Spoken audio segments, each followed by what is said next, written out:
Welcome back to civil tech. Steel സ്ട്രക്ചറിൻ്റെ ഫസ്റ്റത്തെ പോർഷൻ്റെ വീഡിയോ നമ്മൾ ചെയ്തിട്ടുണ്ടായിരുന്നു. ഇതിൻ്റെ കണ്ടിന്യൂവേഷൻ പാർട്ടാണ്. സോ അതിൽ നമ്മൾ റോൾഡ് സ്റ്റീൽ സെക്ഷനെ കുറിച്ചിട്ടാണ് ഡിസ്കസ് ചെയ്തിട്ടുണ്ടായിരുന്നത് ലാസ്റ്റ്. ഇനി അതിൻ്റെ തന്നെ കുറച്ച് ഗ്രേഡ്സിൻ്റെ കാര്യം, ഐ സെക്ഷൻ എന്നല്ല, റോൾഡ് സ്റ്റീൽ സെക്ഷൻ്റെ തന്നെ കുറച്ച് ഗ്രേഡ്സിൻ്റെ ഡീറ്റെയിൽസാണ് നമ്മളിനി നോക്കാൻ പോകുന്നത്. ഗ്രേഡ്സും അതിൻ്റെ ഈൽഡ് സ്ട്രെങ്ത് എത്ര, അതിൻ്റെ അൾട്ടിമേറ്റ് സ്ട്രെങ്ത് എത്ര എന്നുള്ള കാര്യങ്ങളാണ്. സോ അതിൽ ഫസ്റ്റ് ഞാൻ പറയാൻ പോകുന്ന ഗ്രേഡ് എന്ന് പറയുന്നത് FE250 ആണ്. ഫസ്റ്റ് ഞാൻ പറയാൻ പോകുന്ന ഗ്രേഡ് FE250. സോ FE250 വരുന്ന സമയത്ത് അതിൻ്റെ ഈൽഡ് സ്ട്രെങ്ത് എത്രയാണ്, അതുപോലെ അൾട്ടിമേറ്റ് സ്ട്രെങ്ത് എത്രയാണെന്നാണ് പറയാൻ പോകുന്നത്. ഓക്കെ, FE250യുടെ ഈൽഡ് സ്ട്രെങ്ത് എന്ന് പറയുന്നത് 250 ന്യൂട്ടൺ പെർ mm² തന്നെയാണ്. FU എന്ന് പറയുന്നത് 410 ന്യൂട്ടൺ പെർ mm². അപ്പോൾ FE250 FY എന്ന് പറയുന്നത് 250 ന്യൂട്ടൺ പെർ mm², അതുപോലെ F10 എന്ന് FU എന്ന് പറയുന്നത് 410 ന്യൂട്ടൺ പെർ mm² ആണ്. The next grade FE450. FE450ൻ്റെ FY എന്ന് പറയുന്നത് സെയിം തന്നെ 450 ന്യൂട്ടൺ പെർ mm². അതേസമയം ഇതിൻ്റെ FU എന്ന് പറയുന്നത് 485 ന്യൂട്ടൺ പെർ mm² ആണ്. ദെൻ നെക്സ്റ്റ് വൺ FE500 ആണ്. നെക്സ്റ്റ് FE500 ആണ് വരുന്നത്. FE500ൻ്റെ FY എന്ന് പറയുന്നത് 500ഉം അതിൻ്റെ FU എന്ന് പറയുന്നത് 545 ആണ്. യൂണിറ്റ് ന്യൂട്ടൺ പെർ mm² തന്നെയാണ്.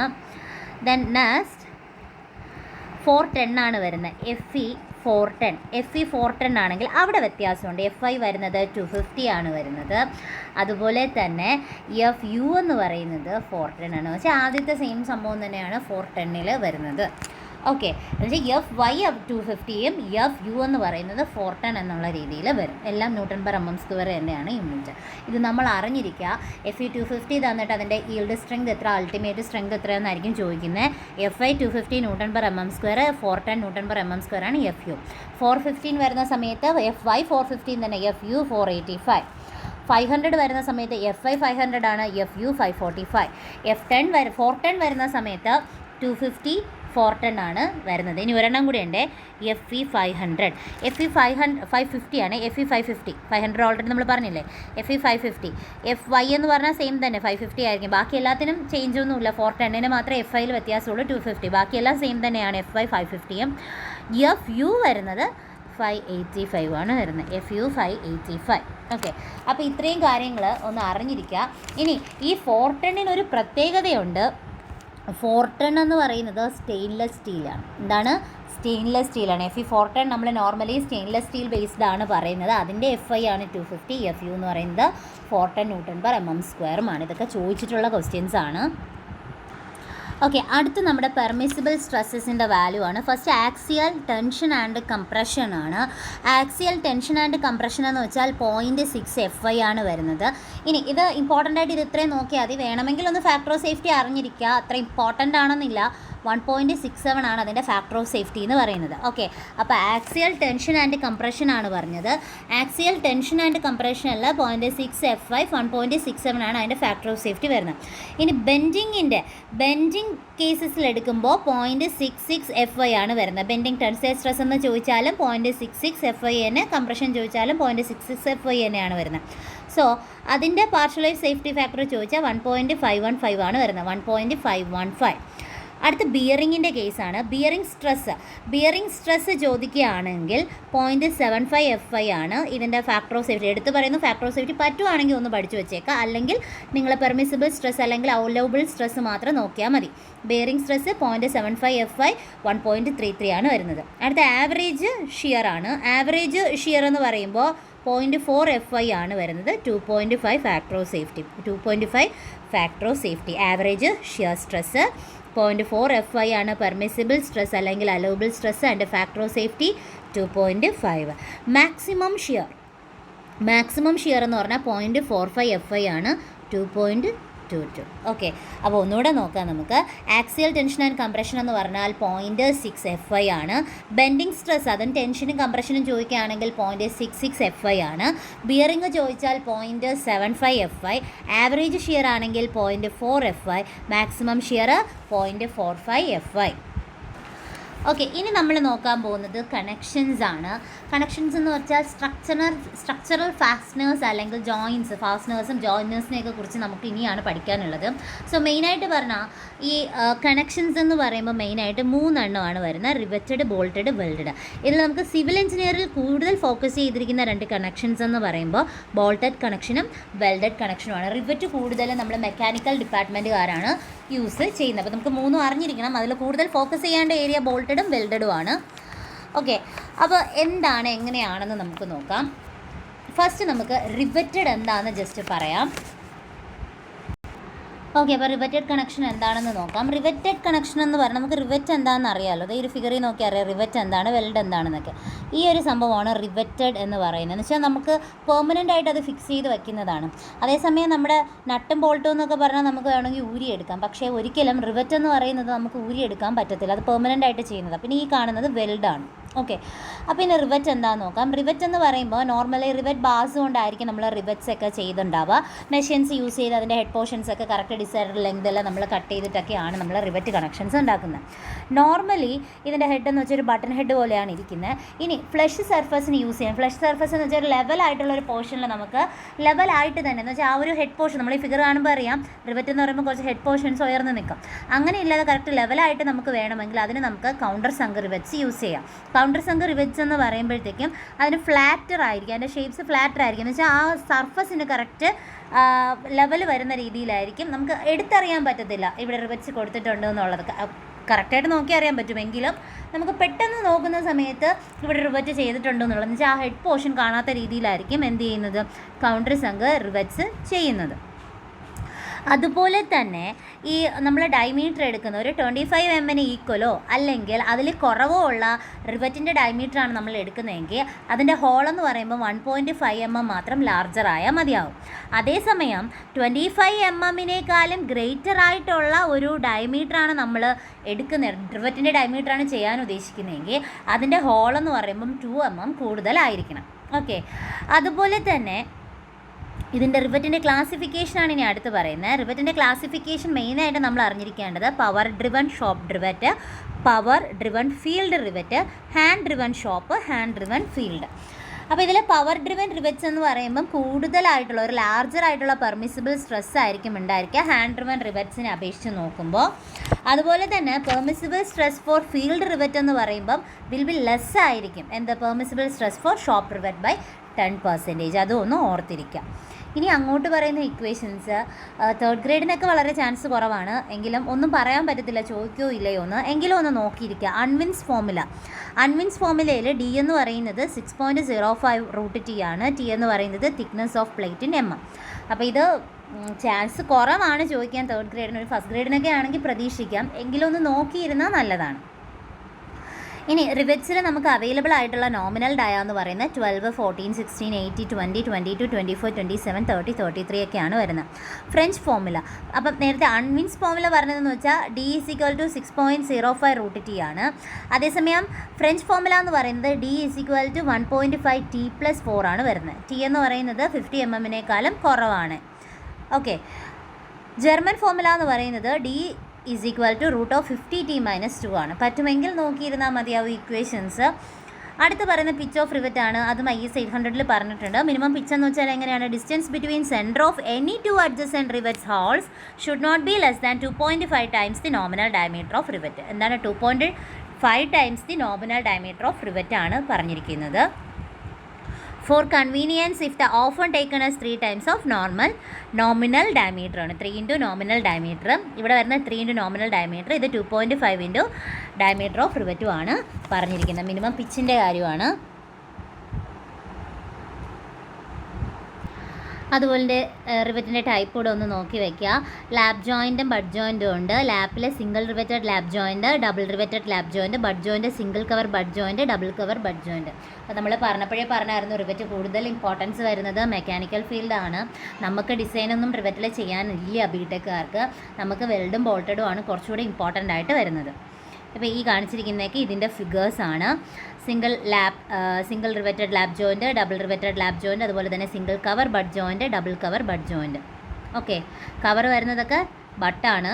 അല്ലാതെ നോർമൽ വരുന്നത് മാത്രമാണ് ലാപ്പിൽ വരുന്നത്. ഓക്കെ, സിംഗിള് ഡബിള്, സിംഗിള് ഇത് സിംഗിള് ഇത് ഡബിള്. ഓക്കെ, ഇത്രയും മിനിമം റിവറ്റിൽ അറിഞ്ഞിരിക്കണം. അടുത്ത് നമ്മൾ ബോൾട്ടഡ് കണക്ഷനാണ് നോക്കുന്നത്. ബോൾട്ടഡ് കണക്ഷൻ നോക്കുന്ന സമയത്ത് ബോൾട്ടിൽ വരുന്ന ഈ 2 പാർട്ട് അറിഞ്ഞിരിക്കുക. ബോൾട്ടിലെന്ന് പറയുമ്പോൾ ത്രെഡുള്ള ഒരു പാർട്ട് കാണും, ത്രെഡ് ഇല്ലാത്ത പാർട്ട് കാണും. ത്രെഡുള്ള പാർട്ടിനെ നമ്മൾ പറയുന്നത് ത്രെഡഡ് ഏരിയ എന്നും, ത്രെഡ് ഇല്ലാത്തതിനെ നമ്മൾ ഷാങ്ക് എന്നുമാണ് പറയുന്നത്. ത്രെഡ് എന്നും ഇത് ഷാങ്ക് എന്നുമാണ്. അപ്പോൾ അതിൻ്റെ ഏരിയ പറയുമ്പോൾ threaded area and shank area എന്നാണ് പറയുന്നത്. ഓക്കെ, ഒരു ബോൾട്ട് എന്ന് പറയുമ്പോൾ അതിലെ head at 1 end and shank threaded at the other to receive the nut. Okay, ഇനി നമുക്ക് ബോൾട്ടഡ് കണക്ഷൻ ആണ് നമ്മളിപ്പം ഡീറ്റെയിൽ ആയിട്ട് നോക്കാൻ പോകുന്നത്. അപ്പോൾ ഇതിൻ്റെ കുറച്ച് ടേംസ് നമ്മൾ അറിഞ്ഞിരിക്കണം. അതുപോലെ തന്നെ നമ്മൾ റിവറ്റി പറഞ്ഞ പോലെ തന്നെ നമ്മൾ ഈ ബോൾട്ട് ഇടുന്ന സമയത്ത് ഇതിൻ്റെയും കുറച്ച് ഡയമീറ്റേഴ്സും കാര്യങ്ങളും നമ്മൾ അറിയാനായിട്ടുണ്ട്. ഇപ്പോൾ 12 mm ഒരു ഡയ ആണെങ്കിൽ അതിൻ്റെ ഹോളെന്ന് വെച്ചാൽ 30 mm ആയിരിക്കണം. 40 mm ആണെങ്കിൽ 15 ആയിരിക്കണം വരേണ്ടത്. അതുപോലെ ഓരോ ഇതിനനുസരിച്ച് നമുക്ക് വ്യത്യാസം വരുന്നുണ്ട്. 16 ആകുമ്പോൾ +2 വെച്ച് ചെയ്യേണ്ടി വരും. 20 + 2 ആണ്. ഓക്കെ, ഇതുപോലെ നമ്മൾ ഡയമീറ്റർ എടുക്കുന്ന സമയത്ത് നമ്മുടെ ബോൾട്ട് കയറണമെങ്കിൽ ബോൾട്ടിനേക്കാളും ഡയ വേണം. ഓക്കെ, ഇല്ലേ, ഹോളിന് ആ ഡയ വേണം. ആ ഡയ ആണ് ഇവിടെ ഉദ്ദേശിച്ചിരിക്കുന്നത്. ഇതും ജസ്റ്റ് നിങ്ങളൊന്ന് നോക്കിയിട്ട് പോവുക. ഒരു 30 വരെയുള്ള റേഞ്ചെങ്കിലും ഒന്ന് അറിഞ്ഞിരിക്കുക. കാരണം ഇതിൽ 12ഉം 40ഉം മാത്രം +1 ആണ് നമുക്ക് വരുന്നത്. ഡിസ്റ്റൻസ് കൂടുതലായിട്ട് എടുക്കേണ്ടത്. അടുത്ത 16 എടുക്കുമ്പോൾ 2 mm ആണ് വരുന്നത്. 20ഉം സെയിം ആണ്, 24ഉം സെയിം തന്നെയാണ്. 30 വരുമ്പം +3 വെച്ചിട്ടാണ് വരുന്നത്. ഓക്കെ, ഇതും ഒന്ന് അറിഞ്ഞിരിക്കുക. ഇനി കുറച്ച് ടേംസ് നമുക്ക് അറിഞ്ഞിരിക്കേണ്ടതായിട്ടുണ്ട്. ടേംസിൽ ഫസ്റ്റ് നമ്മൾ നോക്കുന്നത് പിച്ചാണ്. പിച്ച്, അപ്പോൾ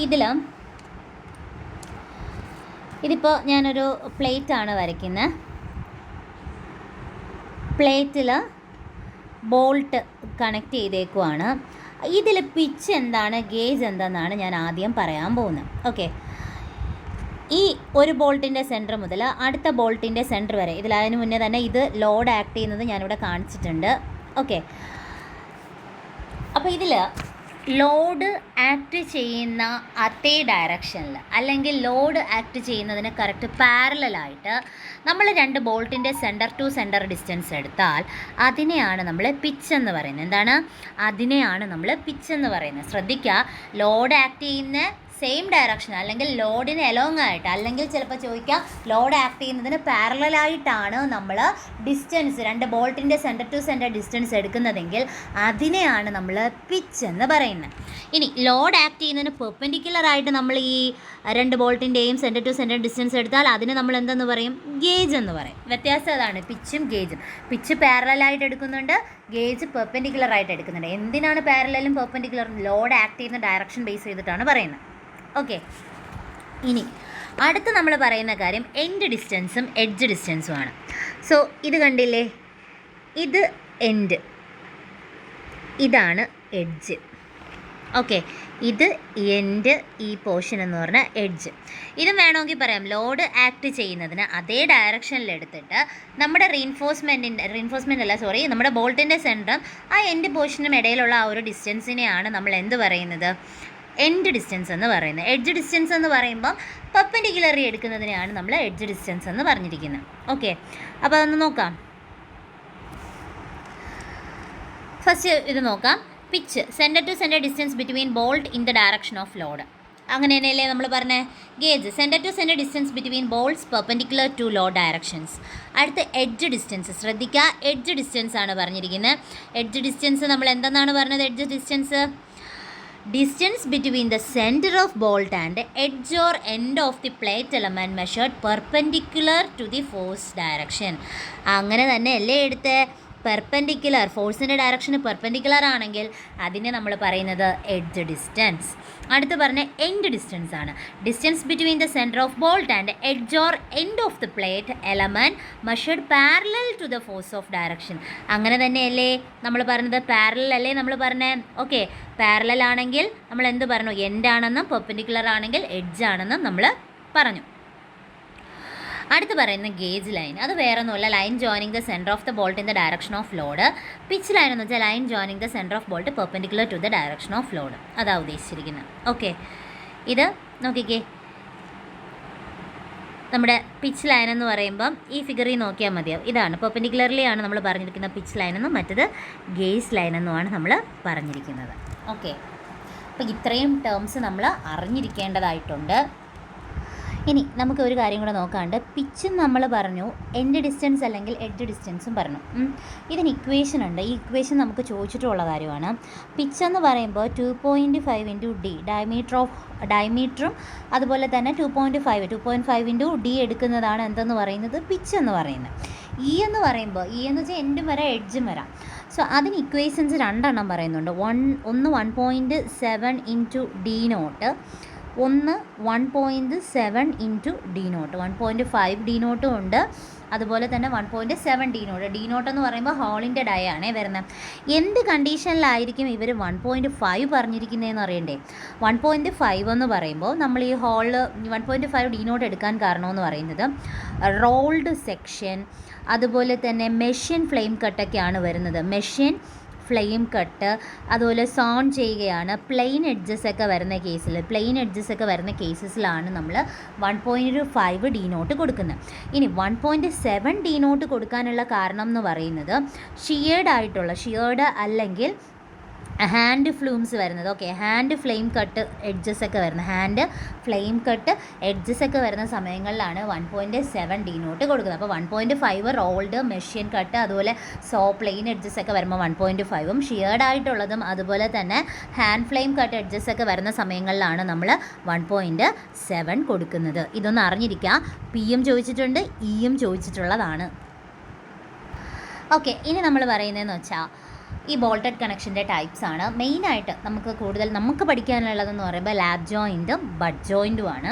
ലാബ് ജോയിൻ്റ് എന്ന് പറയുമ്പോൾ എങ്ങനെയായിരിക്കും ഇരിക്കുന്നത്? ഒരു പ്ലേറ്റ്, അതിൻ്റെ മേലിൽ വേറൊരു പ്ലേറ്റ് വെച്ച് നമ്മൾ ബോൾട്ട് വെച്ച് കണക്ട് ചെയ്ത് വെക്കുന്നതിനെയാണ് നമ്മൾ എന്ത് പറയുന്നത്? ലാബ് ജോയിൻ്റ് എന്ന് പറയുന്നത്. ഓക്കെ, അത് തന്നെ സിംഗിൾ ലാപ്പും ഉണ്ട്, ഡബിൾ ലാപ്പും ഉണ്ട്.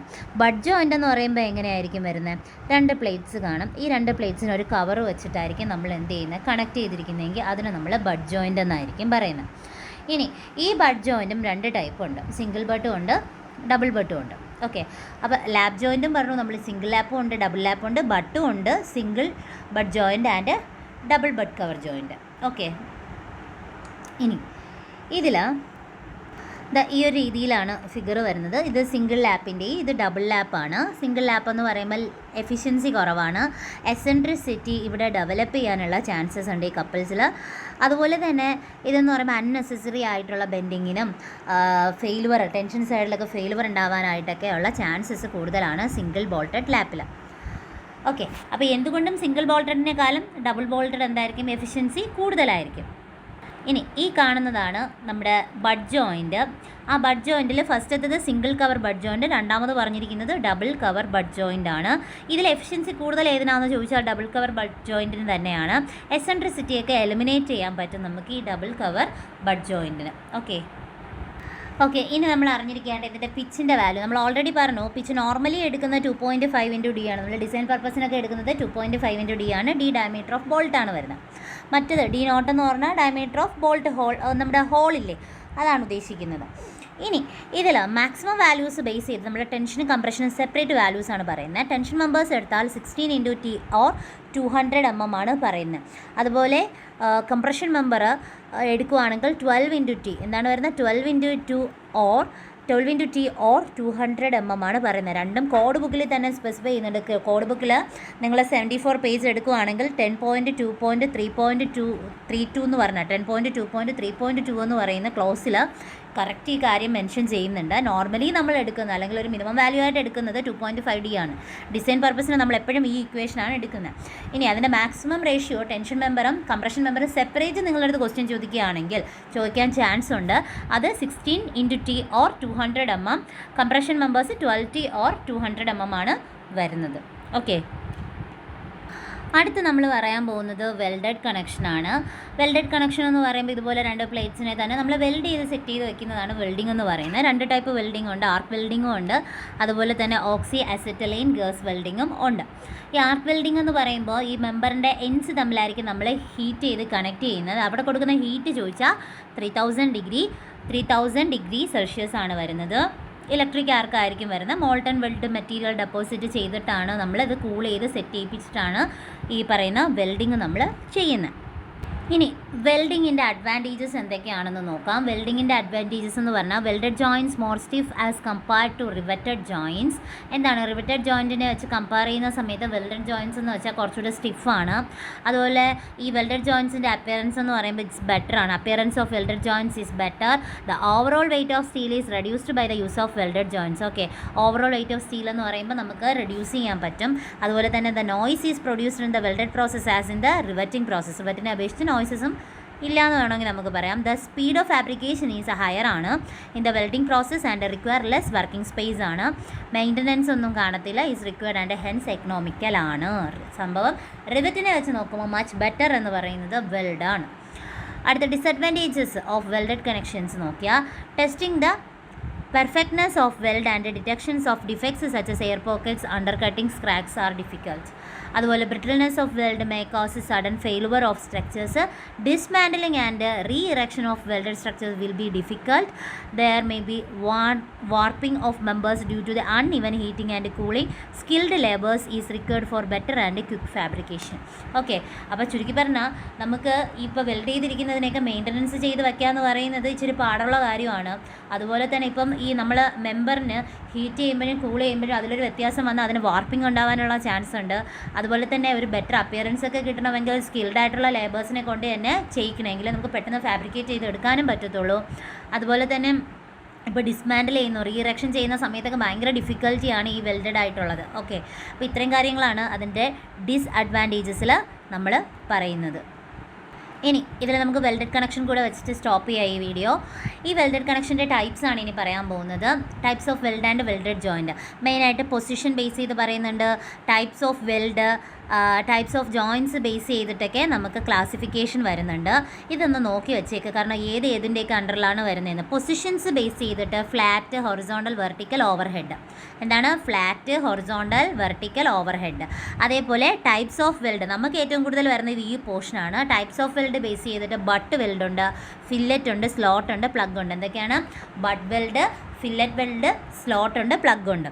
According to types of joint, ഇതും ഇമ്പോർട്ടൻ്റ് തന്നെയാണ്. നമുക്കിതും വരുന്നുണ്ട്. Butt joint, lap joint, T joint, edge joint, corner joint. ഏതൊക്കെയാണ് അതിൻ്റെ ജോയിൻറ്റ് ബേസ് ചെയ്ത് വരുന്നത്? Butt, lap, tee, edge, corner joints. Okay, ഇത് ജസ്റ്റ് ബട്ട് ജോയിൻറ്റിൻ്റെയും ഫില്ലറ്റ് ജോയിൻറ്റിൻ്റെയും ഒരു ഫിഗർ കാണിച്ചേക്കുന്നതാണ്. നമുക്ക് ഡിസൈൻ ചെയ്യാനൊക്കെ ഫില്ലറ്റ് വെൽഡാണ് ഉള്ളത്. ഓക്കെ, നമുക്ക് ഡിസൈനിങ്ങിന് കോളേജ് ലെവലിലൊക്കെ പഠിക്കാനുള്ളത് ഫില്ലറ്റ് വെൽഡാണ്. അതുപോലെ ഫില്ലറ്റ് വെൽഡിനെ കുറിച്ച് പറഞ്ഞതുകൊണ്ട് തന്നെ നമ്മൾ ഫില്ലറ്റ് വെൽഡിൻ്റെ മിനിമം സൈസ് ചോദിക്കാൻ ചാൻസ് ഉള്ളൊരു ക്വസ്റ്റ്യൻ ആണ്. Size of fillet weld shall not be less than 3 mm. എന്താണ്? 3 mm കുറയാൻ പാടില്ല എന്നാണ് പറയുന്നത്. Minimum size of fillet weld എന്ന് പറയുന്നത്. ഓക്കെ, ഏത് തിക്നെസ്സിലുള്ള പ്ലേറ്റ് ആയാലും ശരി 3 mm എന്ത് ചെയ്യാൻ പാടില്ല? ഫില്ലറ്റ് വെൽഡ് കുറയാൻ പാടില്ല. ഇനി നമ്മൾ പ്ലേറ്റ്സ് എടുക്കുന്നതനുസരിച്ച് ഫില്ലറ്റ് വെൽഡിൻ്റെ ഡീറ്റെയിൽസാണ് ഈ കൊടുത്തിരിക്കുന്നത്. നമ്മൾ 10 mm വരെയാണ് ഫില്ലറ്റ് വെൽഡ് എടുക്കുന്നതെങ്കിൽ നമുക്ക് 3 mm മതി. കാരണം മിനിമം 3 mm ആണ്, അതിൽ കുറയാൻ പാടില്ല. 10 mm വരെയാണെങ്കിൽ 3 mm, 10 to 20 ആണെങ്കിൽ 5 mm, 20 to 30 to 6 mm, 32 to 50 ആണെങ്കിൽ 10 mm ആണ് വരുന്നത്. അടുത്ത് പറയുന്ന ഒരു ഇമ്പോർട്ടൻറ്റ് ടേമാണ് effective throat thickness of fillet weld എന്ന് പറയുന്നത്. അപ്പോൾ ഫില്ലറ്റ് വെൽഡ് എന്താണ്? Effective throat thickness of fillet weld എന്ന് വെച്ചാൽ ഇത് വെൽഡിങ്ങിൻ്റെ ഒരു തിക്നെസ് ആണ്.